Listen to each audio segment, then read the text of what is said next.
सुस्वागत भाई भौणी आज मानस education channel को आपण मानको बहुत बहुत धन्यवाद। आज तुम मानक मैं एक गणतंत्र दिवस अभिभाषण सरल संक्षिप्त। मान्यवर मुख्य अतिथि महोदय, सम्माननीय प्रधानाचार्य पूज्यस्पद गुरुजी गुरुमावृंद ओ मोर प्रिय छोट छोट भाई भौणी माने समस्त को पवित्र गणतंत्र दिवस अनेक शुभेच्छा और शुभकामना। सर्वप्रथमे मु आपण मानकु सूचाई देबा को चाहे जे गणतंत्र दिवस ए महार्घ्य बेलारे आपण मानकु किछ कहि पार सुযোগ मिल पाई एथिरु सत मु खूब आनंदित।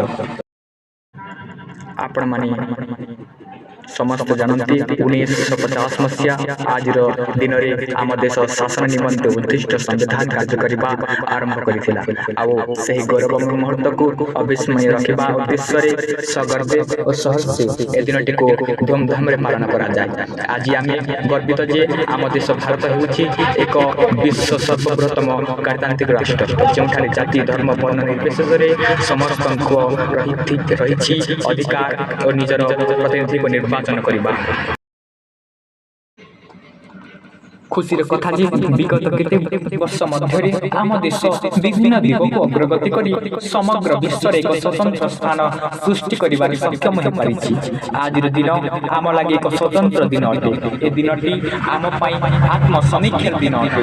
विभिन्न उन्नति और अवनीतर कक्षटी पथरे निजको परखी देखिबार दिन अटे। निरक्षरता बेकारी समस्या दुर्नीति और कुसंस्कार भली बाधिरू आज ए भी देश मुकुली पारि नहीं। जाति धर्म लिंग और वर्ण वैषम्य को नहीं आज भी बहु लोक निर्यातित होती। आम देश रे सब को बुझी विचार आमको विधिबद्ध शासन खसड़ा प्रस्तुत करबा कहिबो। देशर सेवा पर्याप्त परिमाण संबलर सुविनियोग जाई पारिले दरिद्र परिकलंक आमको आमे खूब शीघ्र हटाई दे ए देशर सुस्थ गठन करिबार सक्षम होई पारिबा। अज्ञानतार अंधार दूर न हेबा जाय देशर विकास एक स्वप्न मात्र। विज्ञान और प्रजुक्ति विद्यार उन्नति देशर सर्वांगीन विकास पाई अनिवार्य सबुठारु बड़ कथा हिला देशर जातीय एकता और अखंडता।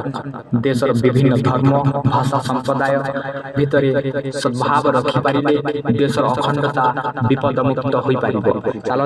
चलंतु आमे समस्त मिसी देशर एमिति एक परिस्थितिर विकास लागि प्रतिज्ञाबद्ध हेबा तदनुजाई चेष्टा करिबा। फल स्वरूप जातिर जनक महात्मा गांधी परिकल्पनार राम राज्य आउ दूरे रहिबनी एतिकी एक आशा और विश्वास और वक्तव्य विराम देवा को चाहिए। जय हिंद जय भारत।